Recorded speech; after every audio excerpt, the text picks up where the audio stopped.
Right. Hello. How's everyone doing today? Can we get a how everyone's doing today in chat for my 0 viewers? Can we get a good to hear. All right. So now, great. My mom's doing great. My mom's here. Welcome everyone to Coby's Brain, episode 3.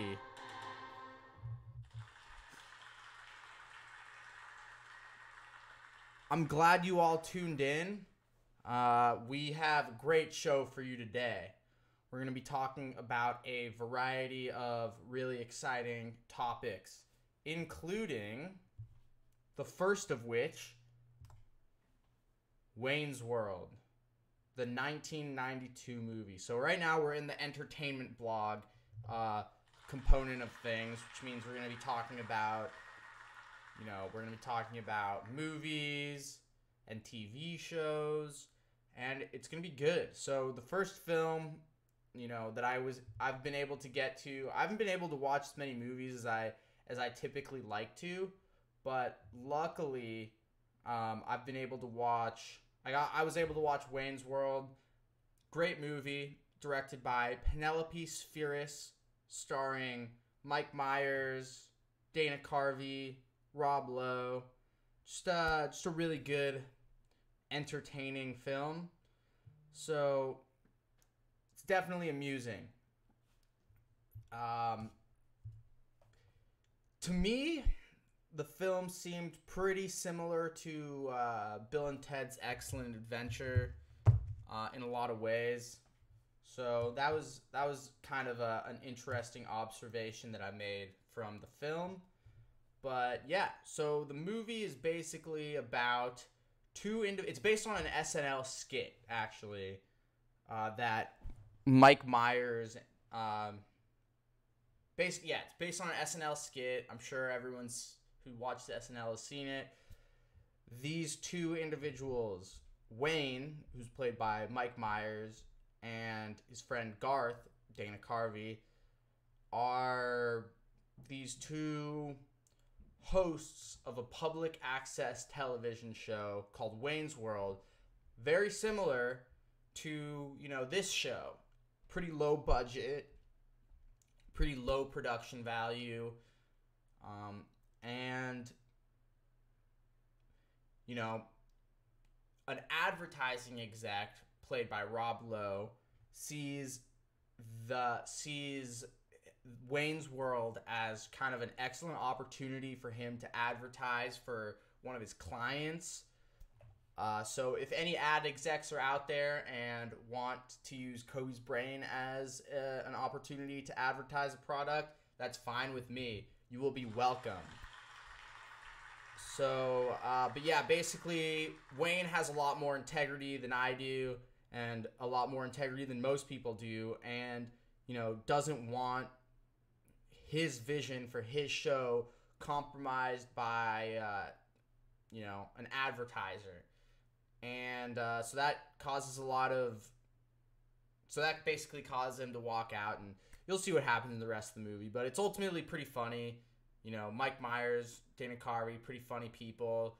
They have a lot of antics, a lot of interesting vocabulary that, you're going to find very amusing. And yeah, it's a funny movie. A lot of breaking of the fourth wall, which is pretty interesting.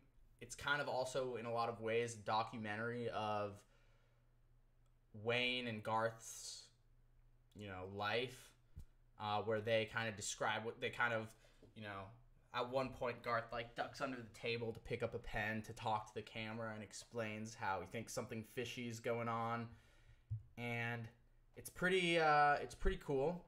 So, was it the best movie I've ever seen? No. Was it pretty funny? Yes. Was it as funny as Bill and Ted's Excellent Adventure? I don't think so. Considering that Bill and Ted's excellent is kind of the key, or is kind of the main word they use. So the fact that Wayne's World came out in 1992. Bill and Ted's Excellent Adventure, I'm pretty sure, came out in 89. So Bill and Ted's Excellent Adventure was before this movie. I don't know. The whole like duo of kind of absurd characters doing absurd things. I don't know how original it is, but nonetheless, very entertaining film. We're gonna give it a 7.7 out of 10.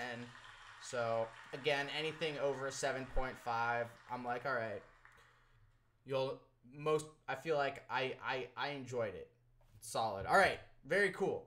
So, oh yeah, excellent movie. That was the joke for Wayne's World. So, next we are going to talk about one of my favorite shows on television, created by America's sweetheart, Larry David, Curb Your Enthusiasm. So, for those of you who haven't seen this show, it's a really funny, just like basically a show where Larry David is able to kind of voice his complaints about the rules of society, and, you know, in doing so, it's hard to say whether the show is more so making fun of these rules of society or just making fun of how much of a socially inept asshole Larry David is. So it's somewhere in between the two, but that dichotomy makes for a very, very, very entertaining dynamic. So season 6, I have to say, the past couple seasons I obviously loved, but season 6 was what really got me hooked back on the show again. You know, I've been hooked for a while, but basically in this season, Larry and Cheryl end up bringing in a family that became homeless during a hurricane known as the Blacks. They're an African-American family, and that leads to all sorts of interesting misadventures from Larry. Also in this season, Cheryl leaves Larry, so that's pretty dramatic. Really, I would say sad, but like, I don't know. Larry kind of had it coming. But Larry gets up to all sorts of things. So I think in this season, Larry's kind of at his most ridiculous. You know, for example, his friend Marty Funkhauser, his mom dies, and Larry needs flowers, so he ends up taking flowers off of her, the memorial that they have for her. It's truly classic Larry at his finest. Another thing, he insults a deaf woman and her husband by accidentally making sign languages, some signs that are apparently offensive, and somehow has his exterminator step on the deaf woman's dog. It's a lot. But the season concludes with, so Larry has been left by Cheryl. You know, that's official. His wife. And that's a huge bummer. And he ends up starting a relationship with one of the people he has staying in his house. And so I'm really intrigued to see where this leads us into season 7. You know, this season really got me hooked. Thought it was hilarious. We're giving this season an 8.7. So that's a great score. But you know, I guess the whole point of me saying all this is that, you know, if you haven't watched Curb Your Enthusiasm, check out an episode or two. I'm sure you'll be somewhat amused by America's sweetheart, Larry David. All right. Next, we're going to talk about this is a new television show called Never Have I Ever. It's the first season. It's a show on Netflix created by Mindy Kaling. So I was a fan of The Office. So when I heard Mindy Kaling had created a show, I was like, I gotta check it out. And you know, it's a really interesting show. So Mindy Kaling is like me, an Indian, and is really passionate about portraying Indian American stories, and you don't see them too often in Hollywood, and so I thought this show was really cool in that way, and the fact that it so it stars Matreyi Ramakrishnan. So she's this girl right here, and she her name's Davy in the show, and she's great. Honestly, she's really funny, and basically her parents are Indian immigrants, and basically the show begins after a little bit after Davy's father passes away. So it's a lot about Mindy as like a teenager. She's a sophomore in high school, and her experiences as a Indian American teenager who just suffered a major trauma. And it's really, really good. Really, it's obviously it's really, it's Mindy Kaling. It's really funny, but it also gets it's also pretty dramatic and pretty touching, especially at the end. So if that's something that interests you, I recommend it. It's narrated by John McEnroe, which is I actually think works. Kind of strange, kind of random, but I think actually works pretty well for the show. And yeah, so if you have Netflix, it's available. I'd recommend checking it out. I gave the show an 8. So yeah, again, it's good to see Hollywood telling diverse stories, and I think this is I think Netflix is doing an excellent job of making sure to prioritize, better representation. I think Hollywood in general has been doing a good job. I think some people would probably argue with that, and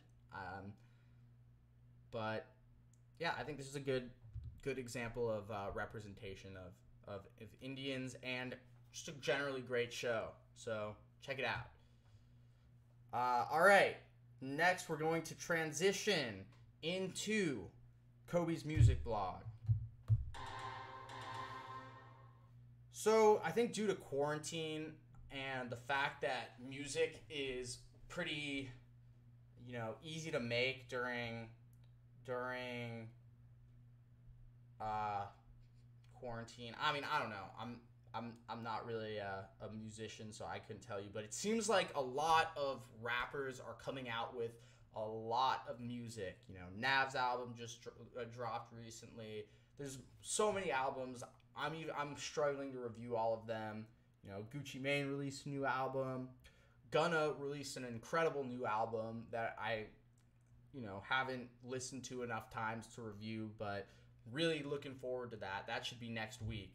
Shout out Gunna. So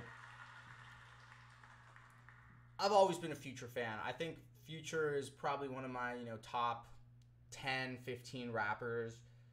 And he recently released High Off Life in May, which is somewhat of a... Yeah, Amanda, my producer and girlfriend, brings up a point that maybe they always planned on releasing summer albums. That's probably true. Yeah. I think that makes sense. But it's been interesting that so much rap has been coming out lately. So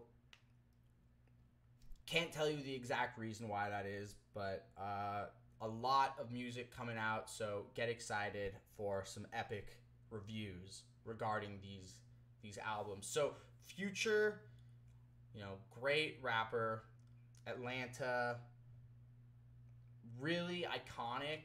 I would say one of the rappers who has changed rap a lot in the past decade or so. Super prolific and iconic in general. So I think this was pretty good as far as Future's albums are concerned. I was pretty happy. However, I did note that the songs off of this album that I liked were collaborations. So that's interesting. Oftentimes I like songs that are just like solo Future, but none really stood out to me in this album, and there were just a lot of great collaborations. So the other thing, it's kind of I was reading that it was like on Pitchfork that people are upset that he's high off life during the quarantine.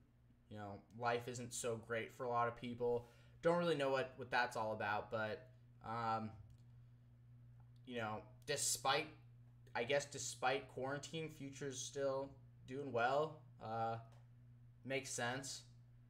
He's Future. He's a pretty successful rapper.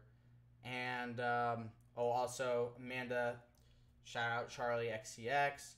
Haven't gotten around to listening to the album enough times to review it, but that is also a really, really solid album. So shout out to Charlie. So also she's half Indian apparently, so big fan of her.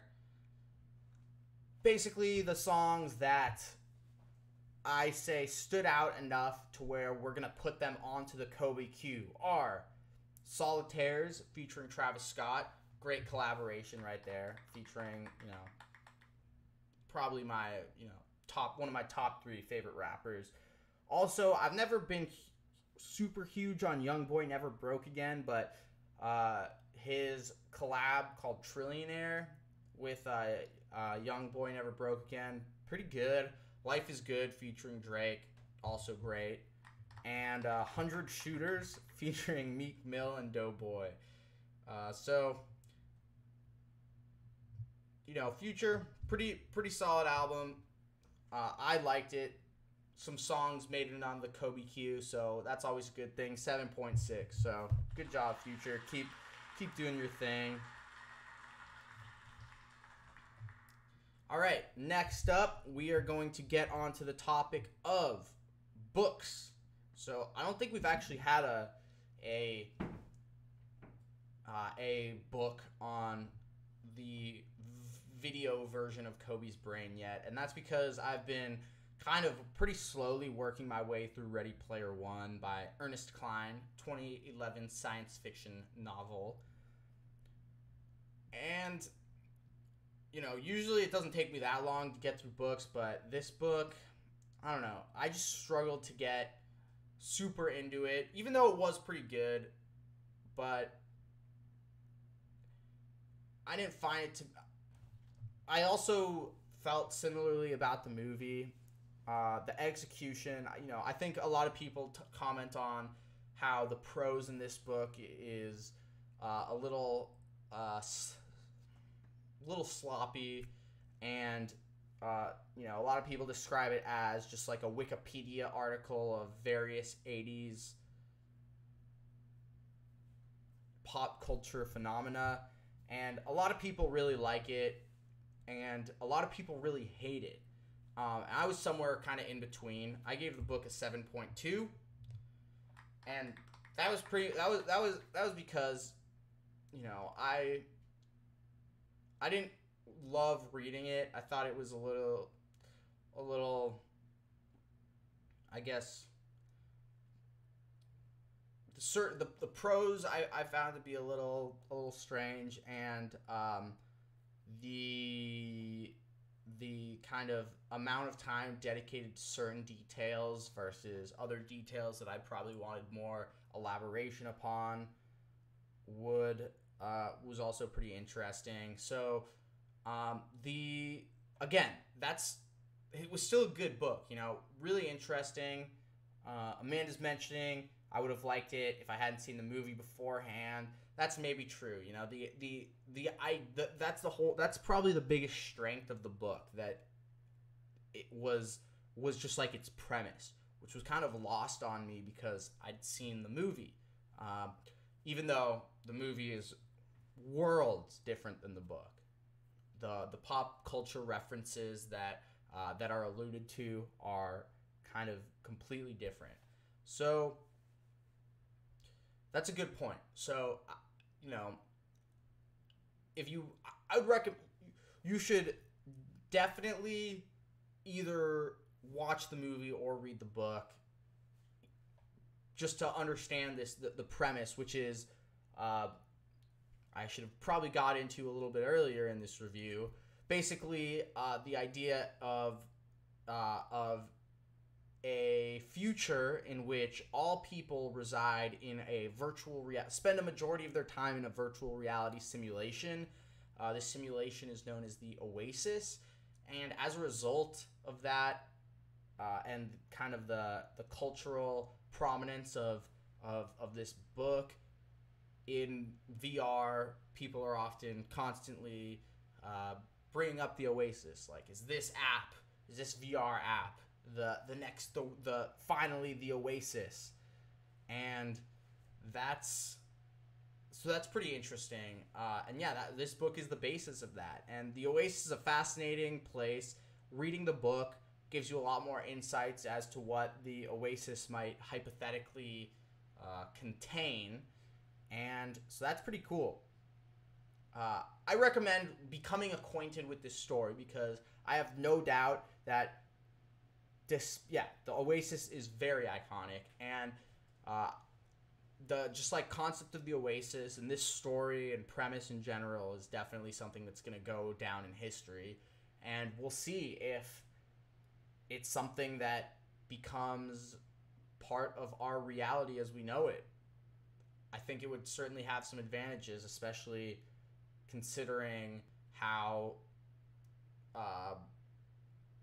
much our going outside has been limited due to quarantine. So, really interesting idea.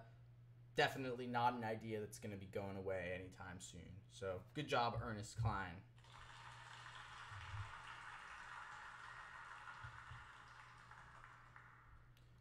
So, we're now going to shift into Coby's brain blog, or Coby's game blog, which is another blog that also, to my knowledge, has not been referenced in Coby's Brain, the show, yet. So, the game that we are going to be reviewing is Just Dance for Nintendo Switch, which was created by Ubisoft. So there's a bunch of versions. The most recent version is the 2020 version, which is the one we are reviewing today. So here are some actual screenshots from the game. I actually stream the gameplay from this game to Twitch every once in a while, so you might have also seen it there. It's a really fun game. You know, it uses the Nintendo Switch controllers. You can have two people, and it tracks the motion so that basically you can the console can track the movement of your right arm so that it can determine how effectively you are following the dance moves of these rotoscoped characters on the screen.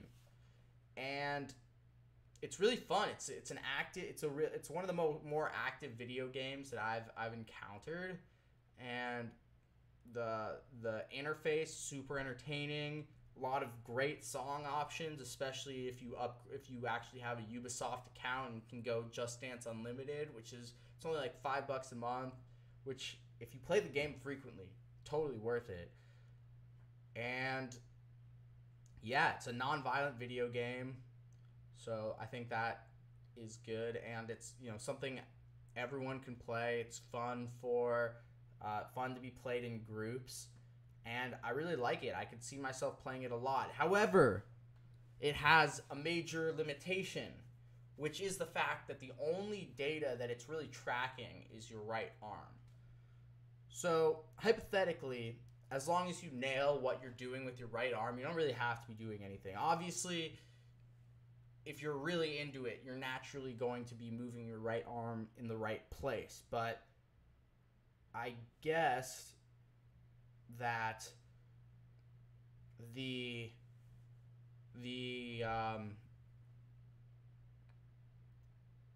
it might be a little bit different for something like Xbox, which has access to Kinect, where your full body can actually be tracked, which is really cool. And but yeah, so great game, but due to this technical limitation, it's getting an 8.4, which, you know, that's a great review. That is a great review. So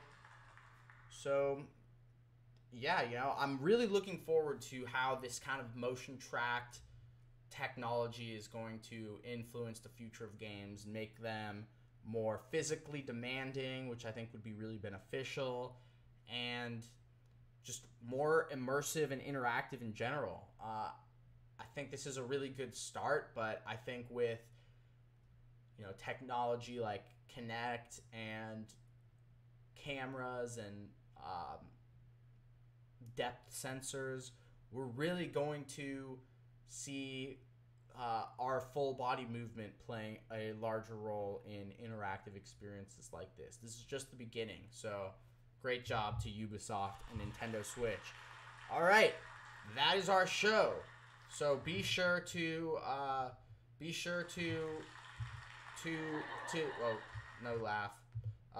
to continue tuning in every Sunday at 4. Rewatch episodes on YouTube or on Twitch. And follow me on Twitter or Instagram, or you can just go to CobyPolyvotical.com to continue exploring the brain. It's a pretty good interface if you are into our segments. A good way of organizing it. You can even find your old favorite segments, which is really cool. And if you are interested in sponsoring, if you have a product that you would like me to endorse, you know, unlike Wayne, I am very willing to endorse your product. So send me it in the mail if you want.